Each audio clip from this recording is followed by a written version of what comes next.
Wazoba.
Il y a un président national, Papa Martorel, Tiangena Kututukidi, Nakati ya mabele ya plateau de Bateke, Ezika Wapi, Bandeko, Batata, Bamama, Bana Bae Bilenge Basibe Babali, Bazali Koyambaye na Motema Moko ya Mobimba.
biso ya parti Esieto ya Congo.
Défi Congo, oye.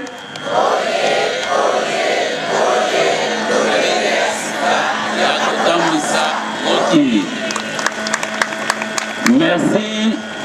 Tozongisi matondi ipana biso baso ndenge toye awa mpona ntina ya cérémonie oyo ya parti na biso Défi Congo ndenge ye mei président national ya parti Papa Diangenda Kututuki di Martorel asepelaki anyata awa na plateau de Bateke. Défi Congo oye.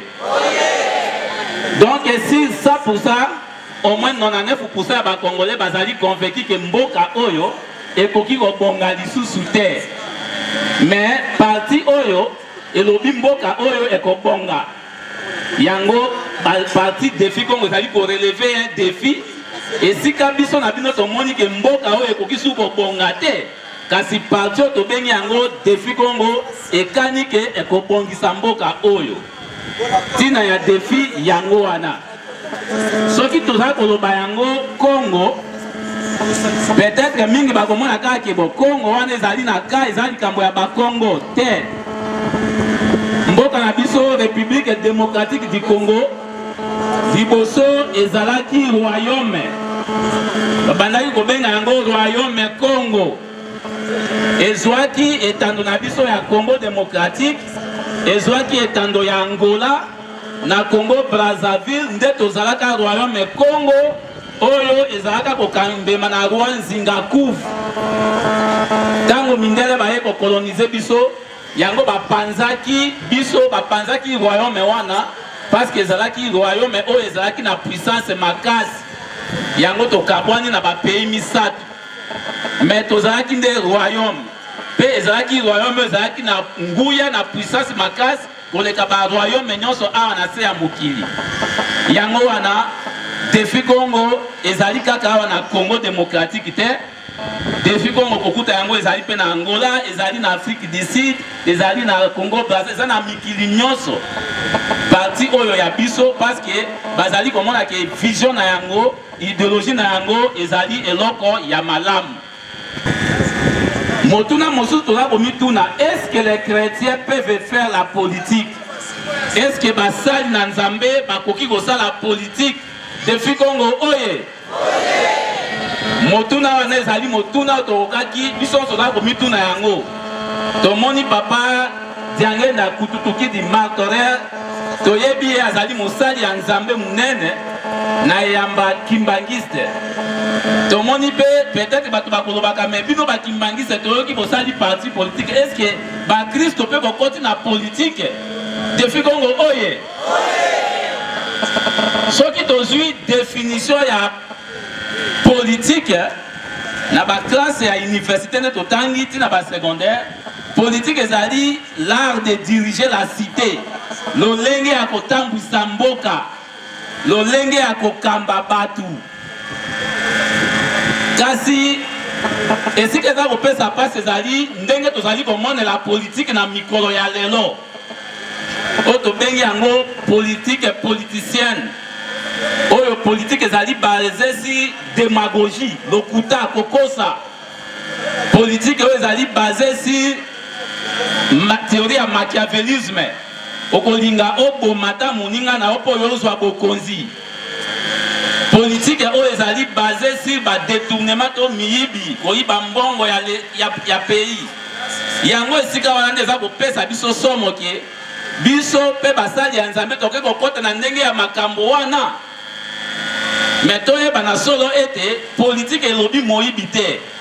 Politique pe elobi démagogie te. Politique elobi détournement te. Politique c'est l'art de bien gérer la cité. Lo lenge ya malamu ya kotambwisa batu. Nzambe asala mutu na se pour souffrir te.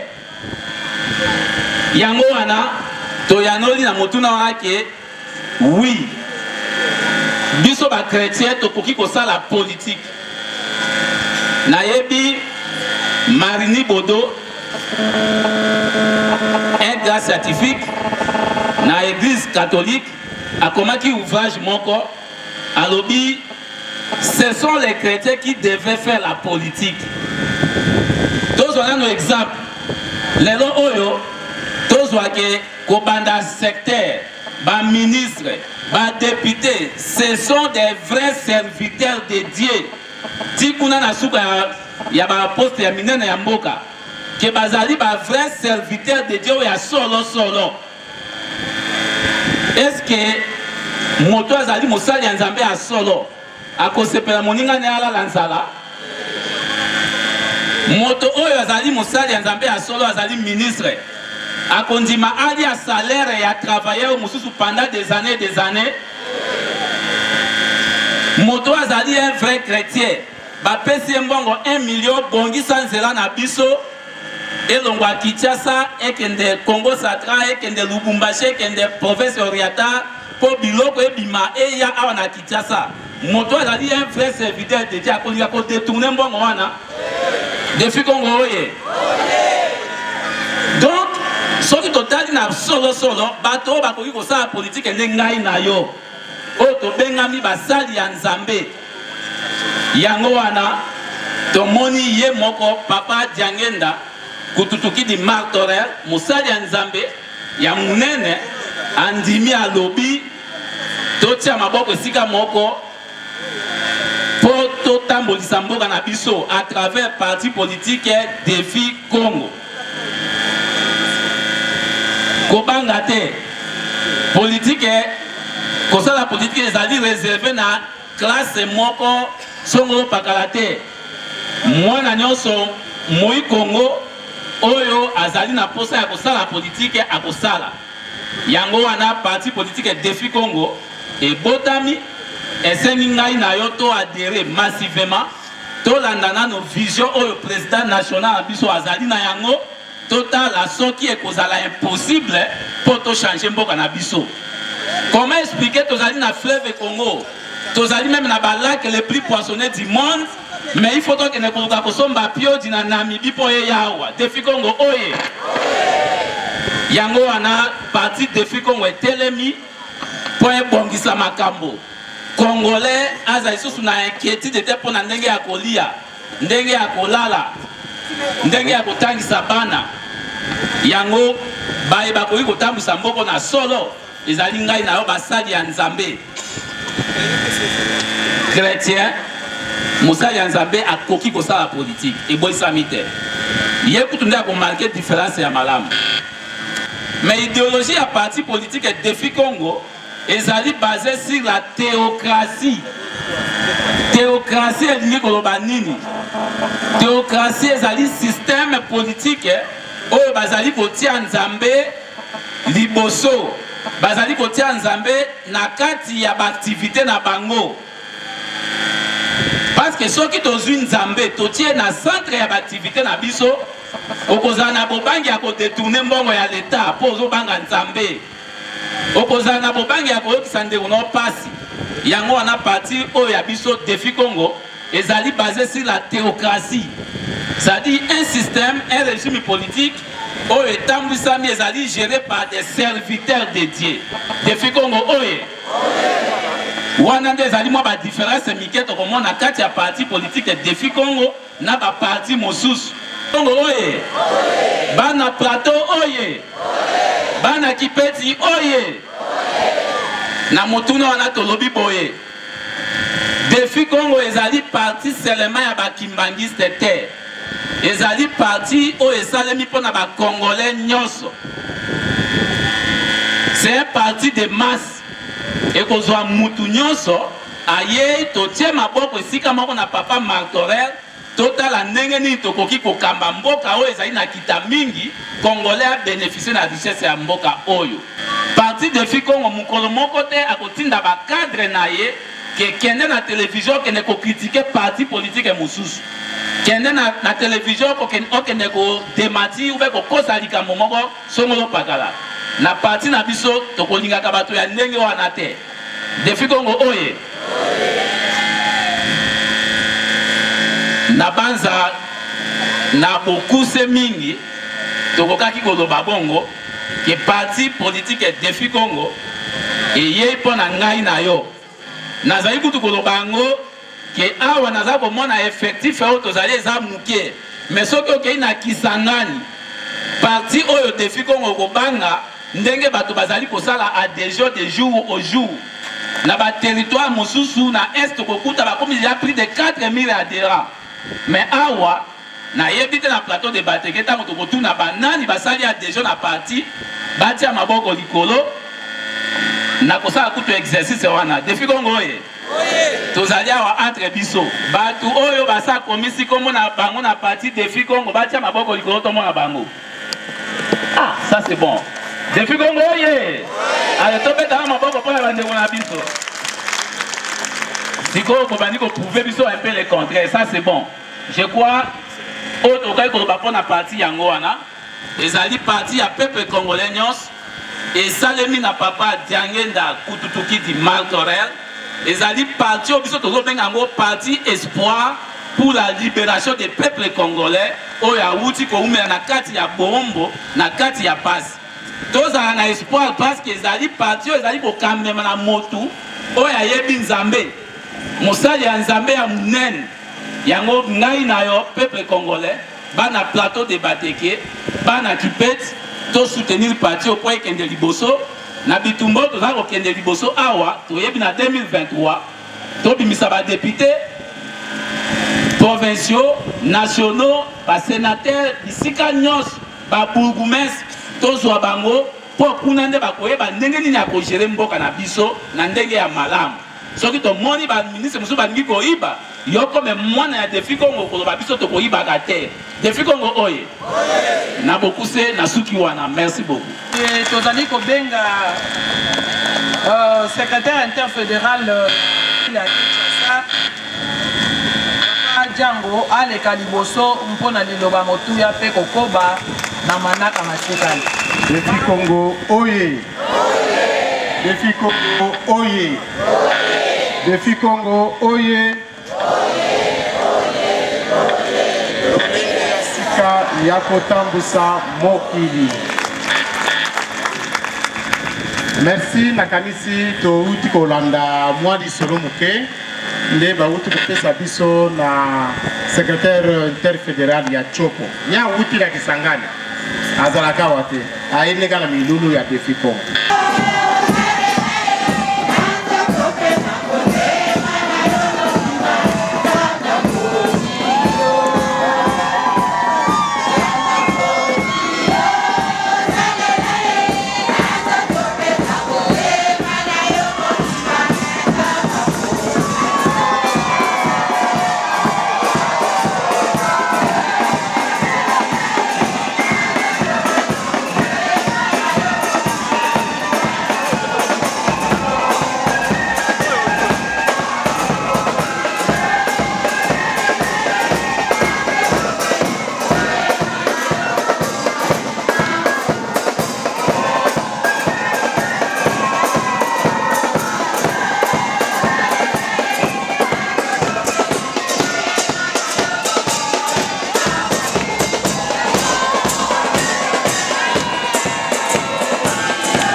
Congo ye. Défi Congo ye. Défi Congo ye.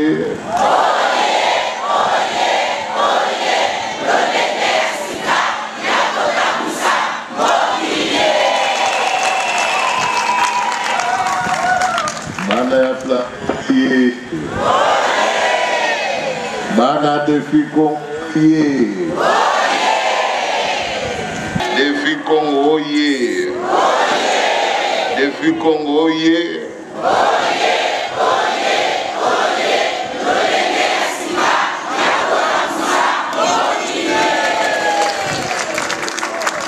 Na komba tata pe ya mwana pe ya molimo santo. Ya liboso na ko remercier la chef coutumier, ba autorité, ba konzi ya Mangomba na ndenge boyambeli biso na esika oyo. Ya solo ntango na biso epusani. Toyoki Mama Rita, toyoki Papa Simon,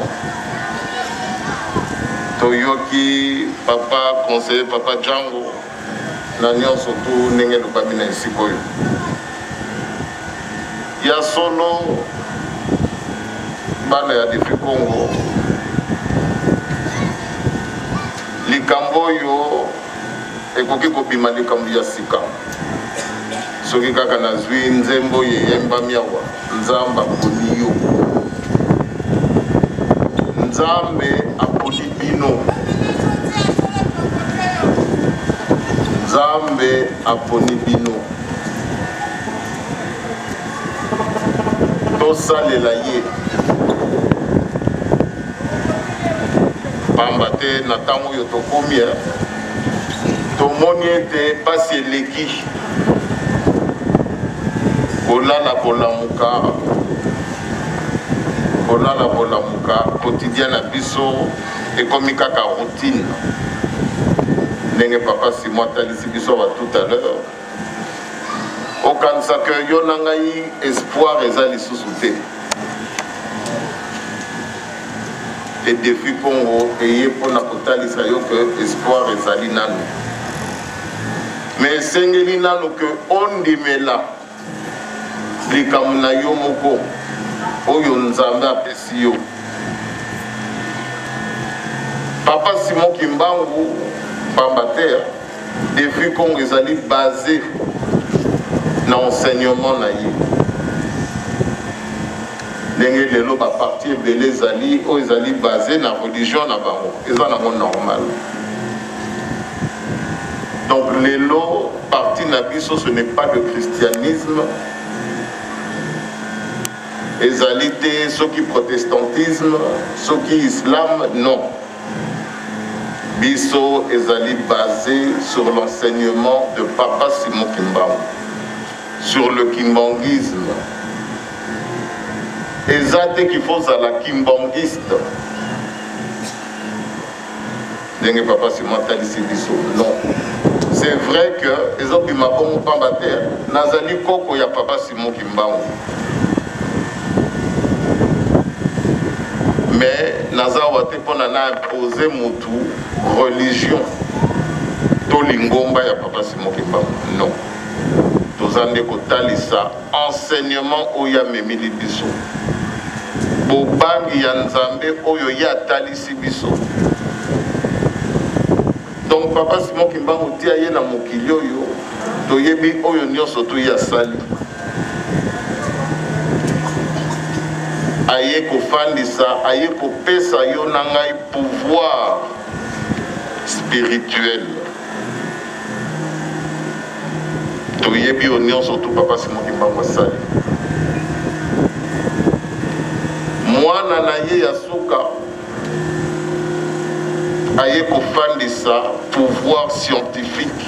Pamba te na mbanza sanda Papa Simon Kimbangu alakaki biso pouvoir spirituel, pouvoir scientifique, pouvoir politique. Ya liboso ye moko aye aye kofandisa pouvoir spirituel oyo ezali kolakisa ke lelo yo na ngai congolais tokokaki kozala ndenge tozali te pamba te pouvoir spirituel yango bapesi yo. Donc yo congolais okaki kozala moto azali kolelalela te et na pouvoir wana papa Diangenda aye kosala structure oyo ekokaki koaccompagner pouvoir spirituel wana mpona yo nanga toyekola soki papa Simon Kimbangu azalaki nani yango wana papa Diangenda na maetata na ye alakaki aye kofandisa pouvoir scientifique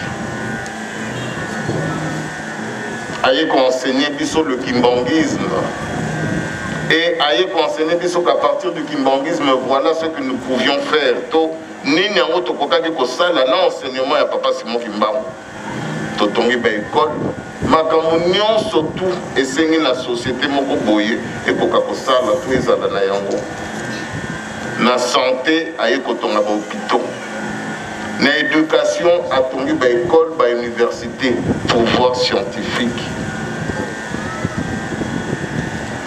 et ba centre agricole pouvoir scientifique bana défi Congo ye na ba pouvoir wana misatu nini etikali na biso bana défi Congo ye pouvoir politique, pouvoir spirituel, pouvoir scientifique. Yangonde est démontré biso déjà. Maenini tokokaki kozala capable ya kosala. Yangwana lelo bomoni Diangenda kututuki. Atelemeli bino liboso ezate parce que ngana sali likambo ya sika non. Toyende ko matérialiser bino na ngai to matérialiser liloba ya papa Simon Kimbangu na kofinga te na koswana te na koyina soki nani te ndenge nazali koloba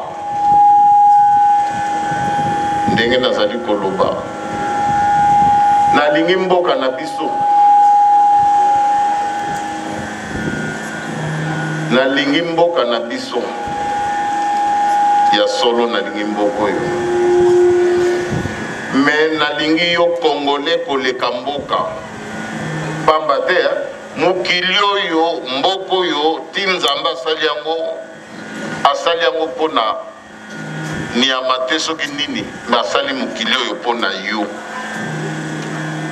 defi Congo ye nzambe asali mokili oyo mpona yo donc na misu ya nzambe nalinga mokili oyo koleka yo congolais seki nake na nzela ya nzambe te pamba te ntango nzambe asali mokili oyo ezalaki mpona yo congolais ozala bien mais comme tomiyebaki te yango wana tomoni bato ebele bazali kolobaka balingi Congo mais yo congolais balingi yo te tomoni ti mindele bayaki mpona nini pamba te balingaki mokili na biso bayebaki richesse nini nzambe atiaki kati na yo na ngai mais ndenge mondele ye moko akolobaka na détriment na yo na intérêt na yo te yango ne papa Simon Kimbangu aye kotalisa yo na ngai yango ne papa Simon Kimbangu andimaki akota na ye boloko mpona yo nanga tobengama bato ozala fier ya kozala congolais donc yango wana biso toye te mpona tofinga to toloba soki nini te ntango oyo tokomi ezali nde tosala oyo ekoki mpona yo kobima na mpasi wana na ye te mpona kosala badiscours ya milai mais na yende pour travailler pour le peuple. Défi Congo donc pendant que je travaille pour les Congolais, il faut les Congolais. Il y a un lobby que biso kobanda Congolais à liboso mokonzi mboka. Tous awana te pour na to laksa musapi. Au contraire, kobanda mokonzi mboka ti chef de quartier. Yo mwana défi Congo. Comme déjà le chef de l'État, yende premier Congolais, donc yende moutali boso takulinga. Tokulinga lisusu te que toloba que président wana aken exil, non. Makambi ya ba exilé wana ekoki kozala lisusu te. Batu bakoki komona biso soki ndenge nini te bolingo ebandi na esika wana. Pamba te tolobaka nini que kibukonzi nyonso to ewutaka epai ya nzambe eza bongo te me soki ngai natosaka nzambe mpo na nini moto oyo nzambe atiaki ngai nakende nabundisa ye biso nde effectivement tozosala esika ye akosukela biso tobanda eza bongo te yango nde démocratie esengi biso ndenge nalobi papa Diangenda aye na pouvoir scientifique biso toye na pouvoir politique mpona totalisa lolenge ya sika ya bakimbangiste oyo balandi philosophie ya papa Simon Kimbangu pas que balobi que non il faut kokoma kaka bakimbangiste non esika wana toyoka na malamu bolingo ya papa Simon Kimbangu tanga bandi musala na ye moko azalaki protestant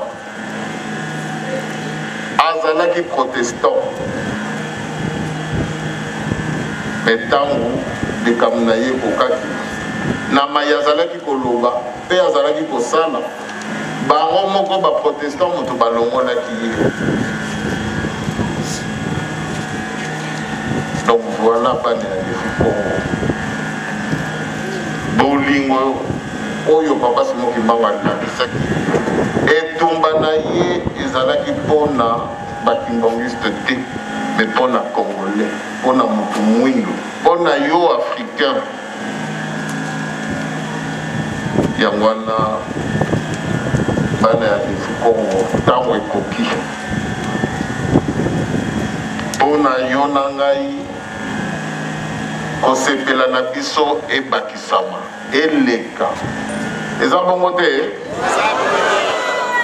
yango wana yo mwana Défi Congo lata likambo oyo neti apôtre ndenge basali ya Nkolo Yesu bazalaki po ete bapanza sango ya Défi Congo yango nde ndenge nalobi ekoapporter un plus na bomoi na yo na ngai ekoapporter un plus na yo congolais. Donc yango wana bana Défi Congo bolata likambo oyo bokota bopanza sango ndenge nalobi bomoni foto ezali na nsima na foto wana elongi ya papa Simon Kimbangu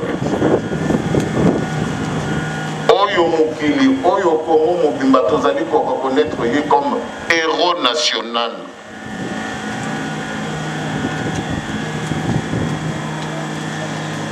Héros national.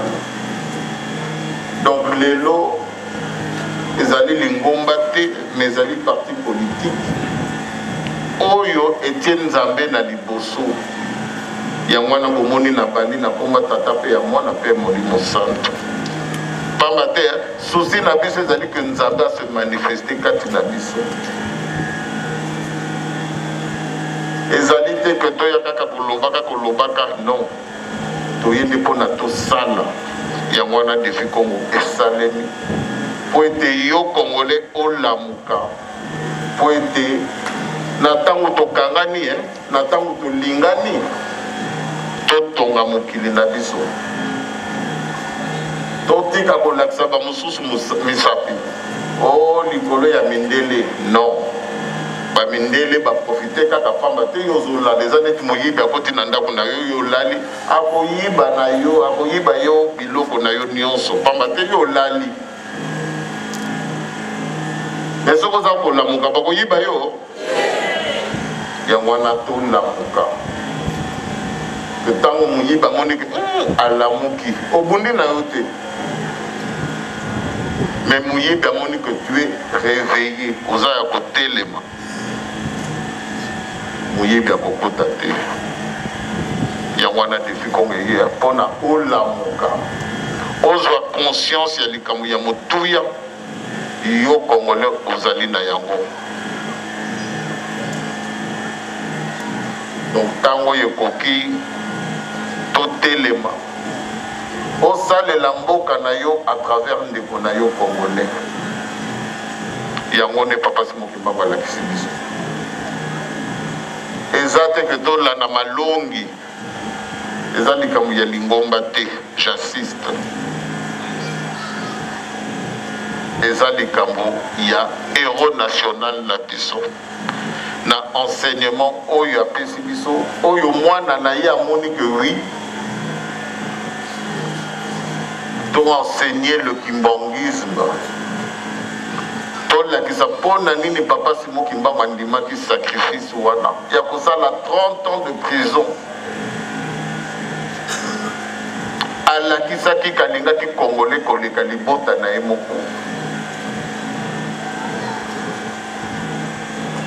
libota yo nanga toyebi mutu nyonso pour valeur akopesaka na mwasi na bana me ya ndimi mpona baconviction na ye makanisi na ye azalaki nango na ntina ya pasi oyo congolais azalaki komona na ntango ya bakolon na ntina baconviction na ye alobaki akotika te andimi ke libota na ye ezala nango na pasi ke mama mwilu batya ye pembeni andimaki na ye ndenge mpe bino bamama ndenge na mponi bino ebele bamama oye ya solo namoni ke bino bamama bino nde bokolata likambo oyo bino nde bokosoutenir likambo oyo bokopanza ngo sango pamba te bamama na ntango bolingi likambo ya solo likambo wana ekosukaka kaka na kolonga eza bongo te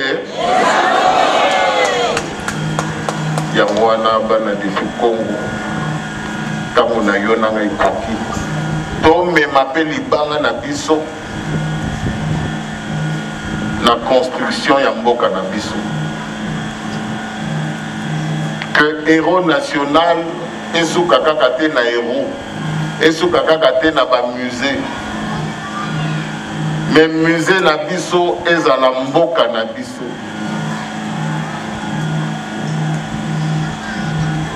que ntango moto aye na Congo amoni ya solo bakimbongiste mpe batongaki ndenge papa Simokimba alakisi biso na papa Diangenda ndenge nini batongeli lingomba tomoni ke lelo mpe mokili elandi ntango papa Diangenda abandi bantinsani abandi boye bato bafingi papa Diangenda me yakipaki na ye te asalaki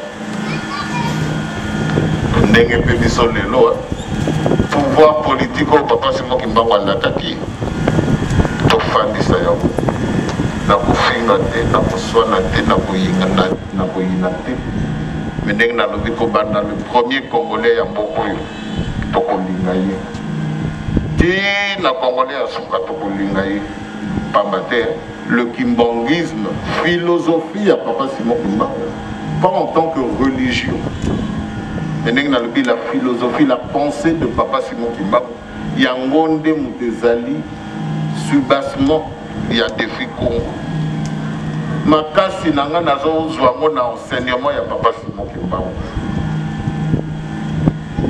pamba te ndenge nalobi ayelaki biso bapouvoir wana misato oyo nga na yo tozali kofandisa pouvoir politique ya papa Simon Kimbangu toyokani donc mpenza botelemela likambo oyo pamba te mboka na biso epambwama richesse ya mboka na biso toyoki papa Simon ndenge alobeli biso toyoki tozalaka fiere ya koloba ke mboka na biso ezali riche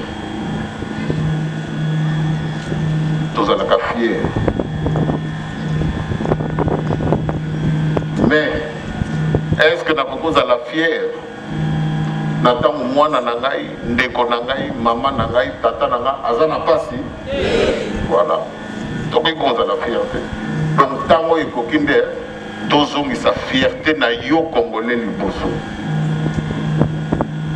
na ntango bakomona mponi mcongolais azalaka boye pamba te mabele na ye eza bénédiction oyo ye nzambe apesaki mpo na ye congolais e na ntango wana topartage yango na afrique mobimba na ntango wana topartage yango na bato mwindu epuis na bapeuple nyonso to ya mokili nyonso tu ekowuta epai na yo congolais tondimaka likambo wana te me yo nde moto ozali espoir ya mokili oyo